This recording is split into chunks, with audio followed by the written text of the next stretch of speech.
Bonsoir à tous, soyez les bienvenus, ravis de vous retrouver dans ce nouveau numéro d'Au Quotidien en ce mardi soir. Au programme, dans un instant, le journal de la rédaction, la météo, et à 18h45, on parlera de l'événement musical Concert aux planches qui aura lieu la semaine prochaine au Mans. Et puis avec Adam Nibourne, on évoquera l'actualité des associations. Au programme, une expo photo, un garage solidaire et les 24 heures Molki qui se préparent. Tout ça, c'est dans un petit quart d'heure, mais pour démarrer, votre JT.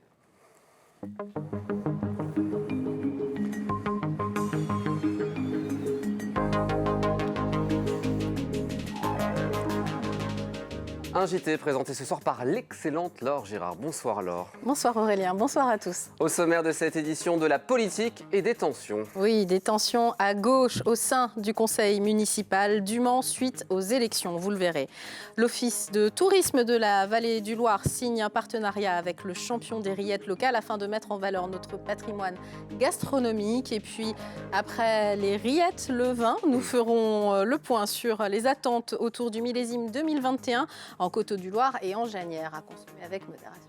Bien sûr, l'invité de notre journal a une idée qu'il compte bien valoriser. C'est l'inventeur de la runway shower ou douche pour les sportifs pressés, vous le verrez. Il s'appelle Anthony Gano et il est sur notre plateau. Stéphane Le Foll a donc décidé de retirer les délégations municipales aux écologistes, Laure. Le maire du Mans l'a annoncé dans une entrevue chez nos confrères du Maine Libre. La compétition électorale lors des élections départementales au sein de la majorité aura des conséquences. Les élus Europe Écologie Les Verts ne pourront plus exercer les compétences du maire dans un domaine délégué. Anthony Piton. Après les élections, l'heure est au règlement de compte. Dans une entrevue parue ce mardi dans le Maine Libre, le maire du Mans annonce que les délégations vont être retirées à tous les élus écologistes. Nous allons réunir à la majorité mercredi. Je dirai aux Verts qu'ils ne peuvent pas rester adjoints dans la majorité et en même temps faire campagne avec l'opposition municipale représentée par Marietta Karamanli. Pour Stéphane Le Foll, cette décision est la conséquence des alliances au sein d'Unis pour une Sarthe citoyenne et écologique, un collectif concurrent du Parti socialiste lors des élections départementales des 20 et 27 juin. Et c'est cette concurrence qui pose problème, un problème de cohérence politique selon le maire du Mans et le secrétaire fédéral du Parti socialiste Thierry Kozik. Je leur demande de clarifier leur ligne politique. Est-ce qu'ils travaillent avec les socialistes sur une ligne sociale écologique comme on la défend, ou est-ce que c'est une ligne, et peut-être qu'ils ont évolué avec la France insoumise dans laquelle clairement aujourd'hui notre électorat, mais aussi le Parti socialiste, ne se reconnaît pas. Dans un communiqué envoyé aux rédactions, le groupe des élus écologistes du Mans fait part de sa sidération. Nous ne pouvons pas croire que le maire du Mans puisse avoir la prétention de dicter la stratégie d'alliance du parti Europe Écologie Les Verts aux différentes élections, au point d'en impacter le fonctionnement du conseil municipal. Pour nous, cette situation est incompréhensible, injuste et violente. Les élus écologistes ont prévu de communiquer lors d'une conférence de presse ce jeudi après-midi. Tourisme à présent avec un mariage de marque pour faire rayonner le territoire. L'office de tourisme de la Vallée du Loir s'associe aux rillettes du champion en titre, Sébastien Autreux, dans une opération commerciale. Depuis le week-end dernier, les pots de rillettes du charcutier sont utilisés comme support d'un jeu concours organisé par l'office de tourisme Vallée du Loir. À la clé, de nombreuses escapades estivales au cœur de ce beau territoire de la Sarthe, découverte avec Margot Bianco. C'est l'histoire d'une union au service du terroir. C'est l'issue d'un rapprochement entre l'Office de tourisme Vallée du Loir et le charcutier fléchois Sébastien Autreux, élu champion parmi les champions départementaux pour la fabrication des rillettes. Pour nous, c'était trouver un ambassadeur digne de nos valeurs, qui partage nos valeurs, et de s'associer pour pouvoir communiquer auprès de la clientèle française, puisqu'on sait que le tourisme sera français cette année encore. Et du coup, voilà, c'est trouver le pot de rillettes comme un moyen de véhiculer l'identité de la Vallée du Loir. Sachant que les rillettes, c'est vraiment l'emblème de notre destination, la destination sartoise dans sa globalité. Parce qu'il ne faut pas oublier une chose, c'est que les gens, quand ils viennent en Sarthe, et quand ils le disent à leur famille ou à leurs amis, s'ils ne ramènent pas de pot de rillettes, ça va leur dire, mais ils seront rouspétés. Voilà. T'as été en Sarthe, t'as pas ramené de rillettes ? C'est pas possible. Sur chaque pot de rillettes de cet ambassadeur culinaire, un sticker de l'Office de tourisme renvoie ses acheteurs à un jeu concours. Coffret randonnée, entrée pour Carnuta ou le château du Lude, bref, une multitude d'échappées sartoises à la clé.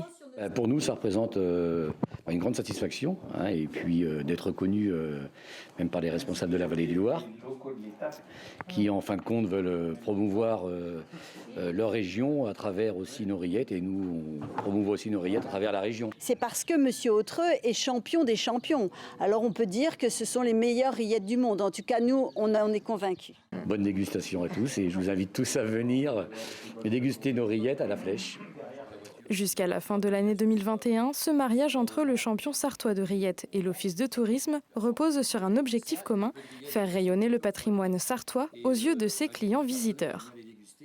Allez, leur accompagnons les rillettes d'un petit verre de Janière. Oui, pourquoi pas, avec modération bien sûr Aurélien. La 17e édition du Salon des vins Coteaux-du-Loir et Janière se tiendra les samedis 3 et dimanche 4 juillet.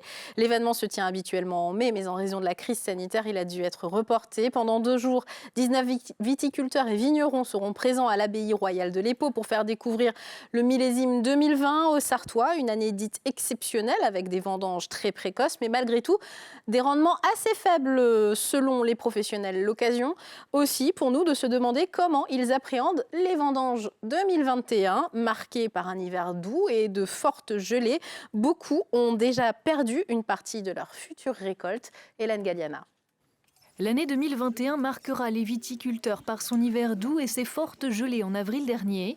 Les vendanges qui commencent dans quelques mois auront de fortes pertes. On a gelé à peu près à 50%, donc on espère pouvoir récolter 50%. Il y a des endroits qui ont grêlé, donc où il y a un peu de perte également.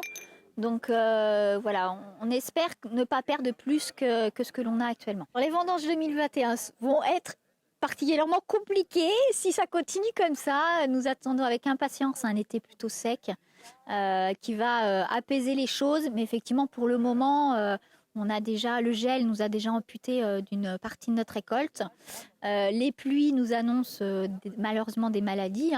Voilà, le champignon, là dans l'herbe, il y a des champignons. Voilà, donc, et puis on verra bien. On a l'espoir toujours. On n'est pas au bout. Mais les vignerons l'affirment, les dommages annoncés devraient être bien moins importants qu'en 2019, où certains avaient perdu jusqu'à 80% de leur production. Une runway shower au Mans, qu'est-ce que c'est? Eh bien, on en parle avec l'invité de ce journal, Anthony Gano, son créateur. Déjà, comment on pourrait traduire runway shower? C'est quoi? C'est une douche après la course, une douche après le sport? C'est quoi concrètement, Anthony Gano? Alors, le concept runway shower est un sanitaire nouvelle génération en fait, pour favoriser la pratique du sport d'entreprise. Donc, particulièrement les sports libres, donc le running, le vélo, et favoriser en fait, finalement la mobilité entre les collaborateurs d'entreprise et leur vie privée. C'est un concept que vous êtes en train de développer sur un site pilote, celui du domaine de l'Épau, qui est bien connu de beaucoup de sportifs, notamment des gens qui font du running. Les associations de coureurs sartoises viennent dans le bois de Changé. Et on voit des images. Là, la structure en bois, elle va sortir de terre. C'est le projet final, mais elle n'est pas encore créée. D'ici septembre, vous pensez qu'on sera dans les clous ? Effectivement, donc là, nous sommes fin juin et nous avons un mois d'avance sur le rétro-planning de la fabrication. Donc le prototype est en fabrication donc, dans un atelier situé à la Guerche, du coup chez notre partenaire La Tiny Mancel. Oui, parce que Runway Shower est fabriqué en fait sur l'architecture d'une tiny house. Oui, les tiny house, ces petites maisons, micro-maisons, structure bois. Alors l'idée, c'est que vous travaillez avec la Sarthe, avec des Sartois, qui a aussi un projet de développement durable autour de tout ça. Enfin, voilà, ce sera peu gourmand en énergie, ces Runway Shower, ça? C'est ça, donc si on peut parler d'éco-responsabilité, en fait, il ne s'agissait pas de construire finalement un gouffre en eau et en énergie en installant ce genre de concept. Donc il a été optimisé notamment sur la partie chauffage de l'eau. Donc c'est le soleil qui s'en chargera. Et nous avons aussi mis en place des systèmes pour finalement limiter le temps d'une douche voilà, dans le module. Les réseaux sociaux ont beaucoup participé. Vous avez rencontré des gens, en fait. On les voit là, sur une vidéo que vous nous avez transmise, une vidéo promotionnelle. Mais il y a une communauté de sportifs qui s'empare de ce projet sur les réseaux et qui est emballée, en fait, par cette idée parce que ça évite, en fait, les déplacements quand on a envie d'aller courir sur la pause déjeuner au bureau. Non, mais très concrètement, on n'a pas toujours le temps de rentrer à la maison pour se doucher, se changer, etc. En fait, c'est ce que vous proposez aux gens qui ont envie de Voilà, de se défouler, quoi. Effectivement, du coup, ça part d'une problématique que j'ai rencontrée dans beaucoup de sociétés où j'ai pu travailler. Du coup, à une époque où je courais pas mal, 3 à 4 fois par semaine, et j'étais très frustré le midi de ne pas pouvoir pratiquer mon sport tout naturellement. Et du coup, je me suis dit qu'il fallait trouver finalement la réponse à ce problème en inventant Runway Shower. Le lieu d'installation de la Runway Shower, parce qu'on pense forcément à des dégradations potentielles, il est important. Là, vous êtes sur le site pilote, on l'a dit, du domaine de l'EPO. Pourquoi? Parce que c'est une société privée, en fait, le domaine de l'EPO. C'est ça, c'est un restaurateur qui va pouvoir avoir un œil sur votre équipement. C'est un peu l'idée? Alors l'idée, en fait, c'est vrai que la communication autour de Runway Shower, elle est très spécifique. En fait, on n'est pas sur une douche publique. On est vraiment sur un module qui est destiné, en fait, aux professionnels actifs et aux sportifs de plein air. Donc, nous n'imaginons pas le module en pleine nature, perdu, mais il faut absolument que ce module soit implanté dans un écosystème existant. Et donc, ce sera payant, sur abonnement, vous êtes encore en train d'élaborer tout ça, mais vous proposerez différents abonnements professionnels, particuliers, etc. C'est ça l'idée? C'est ça, donc nous partons sur la base d'abonnements, donc comme on peut le voir d'ailleurs sur le site internet www.runwayshower.com. J'allais y venir, parfait. Voilà, donc nous avons Merci. 3 offres, donc l'offre entreprise, l'offre particulier et l'offre association sportive. www.runwayshower.com. Bientôt sur ce site internet, un lancement de financement participatif pour vous aider à continuer à développer ce projet. En tout cas, bonne idée et félicitations. Merci d'être venu en parler sur notre plateau. Et Laure, préparez-vous, je vous embarque dès le mois de septembre dans les boîtes changées. Hein. C'est noté? C'est noté.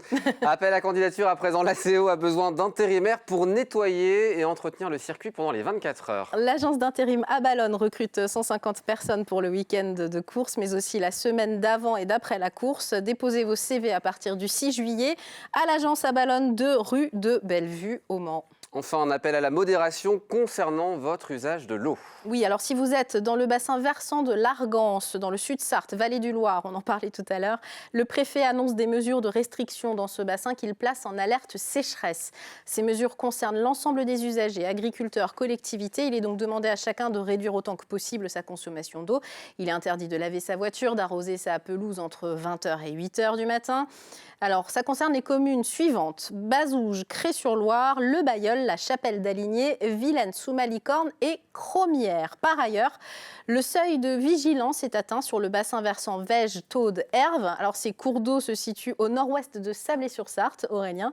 Ça, c'est pour votre géographie. Il convient de réduire votre consommation d'eau également. Merci Laure pour ce journal. Merci. C'est la fin. Dans un instant, la pub, la météo. Et vous ne bougez pas, on se retrouve juste après. À tout de suite.